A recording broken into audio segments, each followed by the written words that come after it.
जो प्रेम में रहते हैं वह छल नहीं समझ पाते और जो छल में रहते हैं वह कभी किसी का प्रेम नहीं समझ पाते।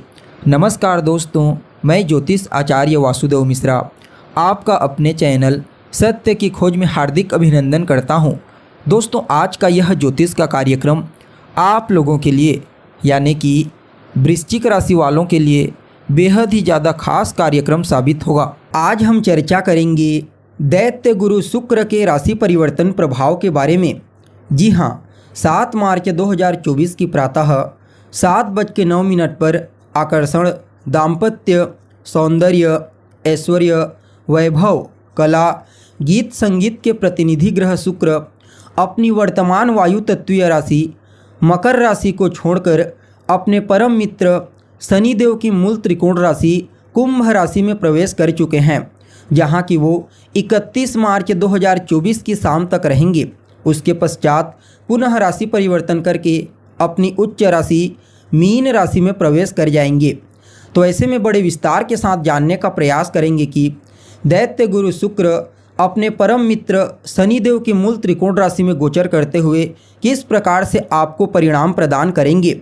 शुक्र के इस गोचर काल के दौरान आपके जीवन में कौन कौन से बड़े परिवर्तन हो सकते हैं, किन किन क्षेत्रों से विशेष तौर पर आपको सफलता की प्राप्ति होगी, वहीं कौन कौन सी बातों का इस गोचर काल के दरमियान आपको विशेष ध्यान रखना है और शुक्र देव के इस गोचर प्रभाव को और ज़्यादा बेहतर परिणाम प्रदायक बनाने के लिए क्या उपाय आपको करना चाहिए। ये तमाम प्रकार की जानकारी आज के इस ज्योतिष के कार्यक्रम में आपको बताएंगे, इसलिए कार्यक्रम को बिना मिस किए अंत तक देखने का प्रयास कीजिए। और अगर आप अपनी जन्म कुंडली पर हमसे परामर्श लेना चाहते हैं तो वीडियो में और डिस्क्रिप्शन बॉक्स में आपको हमारा कॉन्टैक्ट नंबर मिल जाएगा, जहां से आप व्हाट्सएप के माध्यम से या फिर डायरेक्ट फ़ोन कॉल के थ्रू अपॉइंटमेंट लेकर अपनी जन्म कुंडली का विस्तार पूर्वक अध्ययन करवा सकते हैं। तो दोस्तों, अगर गोचर कुंडली की स्थिति को समझने का प्रयास करें तो इस समय गोचर कुंडली में राहु मीन राशि में संचरण कर रहे हैं, जो देवगुरु बृहस्पति की साधारण राशि होती है, और देवगुरु बृहस्पति स्वयं अभी मेष राशि में संचरण कर रहे हैं, जबकि शनिदेव भी अपनी खुद की मूल त्रिकोण राशि कुंभ राशि में चल रहे हैं। तो यहाँ पर शुक्र और शनि की युति बनेगी, और यह जो युति बनेगी ना दोस्तों, यह एक नहीं दो नहीं बल्कि पूरे 30 साल के पश्चात बन रही है। और धन के कारक देवगुरु बृहस्पति के साथ शुक्र और शनि दोनों के दोनों ग्रह तीसरे 11वें यानी कि लाभ का संबंध बनाएंगे। इसे अत्यंत ही श्रेष्ठ कहा जाता है। वैसे देखा जाए तो शनि और शुक्र आपस में मित्र ग्रह हैं, परंतु शुक्र जितना देवगुरु बृहस्पति की राशियों में श्रेष्ठ फल देते हैं, उतना श्रेष्ठ प्रभाव वह मकर और कुंभ में नहीं दे पाते। विशेष करके मकर में, कुंभ में तो फिर भी उनका प्रभाव बहुत हद तक श्रेष्ठ होता है। और यहाँ पर गोचर कुंडली में एक और बात आपको समझनी होगी। देखिए, मंगल अभी आने वाले दिनों में राशि परिवर्तन करेंगे, लेकिन जब तक मंगल राशि परिवर्तन नहीं कर लेते हैं तब तक राहु और मंगल ये दोनों के दोनों ग्रह, क्योंकि पीछे मकर राशि में मंगल और आगे मीन राशि में राहु, ये दोनों के दोनों ग्रह शनि और शुक्र को पाप मध्यत्व में डालेंगे। हालांकि इस युति पर और किसी अन्य पाप ग्रह की दृष्टि नहीं पड़ेगी, और गुरु के साथ इन दोनों का लाभ का संबंध, तो ऐसे में पाप मध्यत्व में होते हुए भी काफ़ी हद तक श्रेष्ठ परिणाम आपको प्रदान करेंगे। देखिए, जब भी कोई ग्रह अपनी उच्च राशि में होता है तो वह अपना अत्यंत ही श्रेष्ठ परिणाम प्रदायक साबित होता है। ठीक इसी प्रकार जब भी कोई ग्रह उच्च अभिलाषी होता है, यानी कि अपनी उच्च राशि में जाने की अभिलाषा रखता है, तो भी वह अत्यंत ही श्रेष्ठ परिणाम प्रदायक होता है, जो अभी शुक्र के साथ देखने को मिलेगा। जी हाँ, शुक्रदेव मीन राशि में उच्च के होते हैं, इसलिए कुंभ राशि में शुक्रदेव को उच्चाभिलाषी माना जाता है। और ये उच्चाभिलाषी शुक्र पूरे 30 साल के पश्चात शनिदेव के साथ युति बना रहे हैं, जो अपने आप में ही अद्भुत कहा जा सकता है। देखा जाए तो आप लोगों के लिए यानी कि वृश्चिक राशि वालों के लिए शुक्र का यह गोचर आपकी राशि से चतुर्थ भाव में हुआ है। उच्च अभिलाषी शुक्र चतुर्थ भाव में शनि के साथ युति बना करके और देवगुरु बृहस्पति के साथ, जो आपके वेल्थ और हैप्पीनेस के कारक होते हैं, तीसरे 11वें का संबंध यानी कि लाभ का संबंध बना करके चतुर्थ भाव में गोचर कर रहे हैं, जो कि आपके लिए अत्यंत ही श्रेष्ठ कहा जा सकता है। जी हाँ, शुक्र के इस गोचर काल के दौरान आपके निजी जीवन में खुशियों का आगमन होगा, पारिवारिक जीवन में खुशियों का आगमन होगा, परिवार के बीच तालमेल बेहतर होंगे, पारिवारिक प्रेम बढ़ेगा, आपका पारिवारिक जीवन पूर्व की तुलना में काफ़ी उत्तम मजबूती को प्रदान करने वाला है। जी हाँ, इस गोचर काल के दौरान घर परिवार के सभी लोगों का एक दूसरे को पूरा सहयोग देखने को मिलेगा। अगर आप अपने घर में कोई बड़ा कार्य, कोई बड़ी चीज़ करने के बारे में सोच रहे हैं तो अवश्य ही आप कर सकते हैं। हालांकि थोड़ा सा माता के स्वास्थ्य को लेकर चिंता बढ़ेगी और पिता के साथ भी थोड़ी बहुत अनबन होने की संभावना है।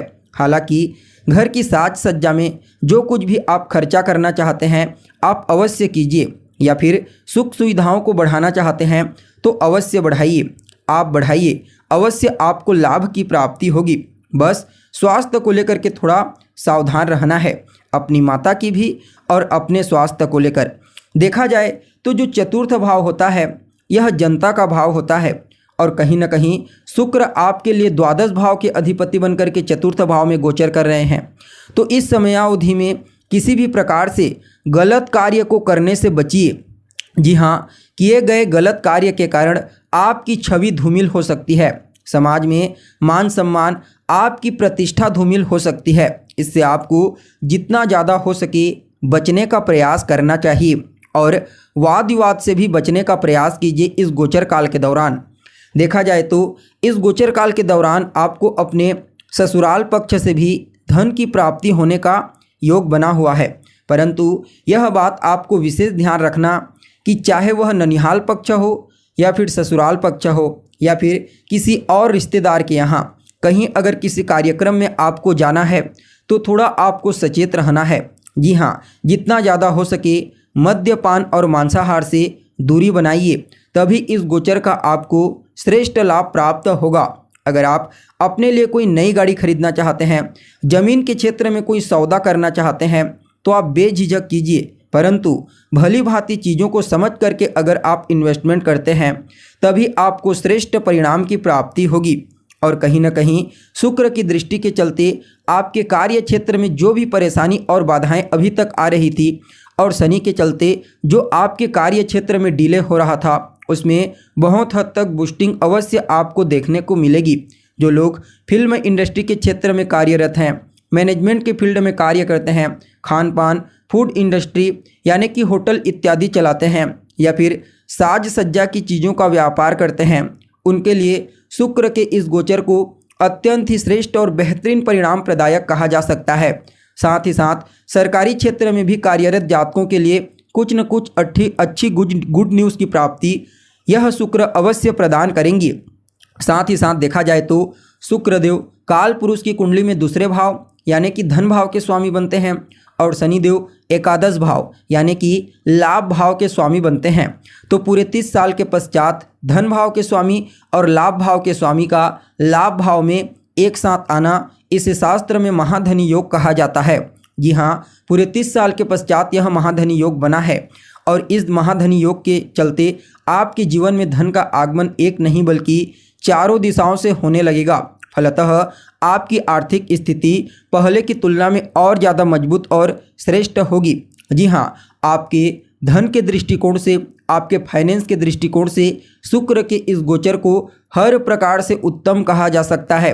अन्य राशियों की तुलना में थोड़ा ज़्यादा ही श्रेष्ठ और बेहतर धन आपको शुक्र के इस गोचर काल के दौरान प्राप्त होगा। जी हाँ, कुल मिलाकर के देखा जाए तो आप सभी वृश्चिक राशि वालों के लिए शुक्र के इस गोचर को जो कि पूरे 30 साल के पश्चात शनिदेव के साथ युति बना करके कर रहे हैं, हर प्रकार से, जी हाँ, सिर्फ धन के दृष्टिकोण से ही नहीं बल्कि आपके मान सम्मान, पद प्रतिष्ठा, प्रसिद्धि, ख्याति, पारिवारिक जीवन, आपकी संतान, शिक्षा, वैवाहिक जीवन, भाग्य, करियर सभी दृष्टिकोण से उत्तम ही कहा जा सकता है। फिर भी इस समय को और बेहतर बनाने के लिए गाय को रोटी खिलाइए। जी हाँ, हो सके तो रोजाना खिलाइए, अन्यथा शुक्रवार के शुक्रवार खिलाएं। आपके लिए यह गोचर अत्यंत ही श्रेष्ठ साबित होगा। तो दोस्तों, कैसी लगी आपको जानकारी? उम्मीद करते हैं जानकारी आपको अच्छी लगी होगी। अगर जानकारी पसंद आए तो लाइक करें, शेयर करें और हमारे चैनल को सब्सक्राइब करें। आज के लिए बस इतना ही, फिर मिलते हैं एक नए और ताज़ा एपिसोड में। तब तक के लिए नमस्कार।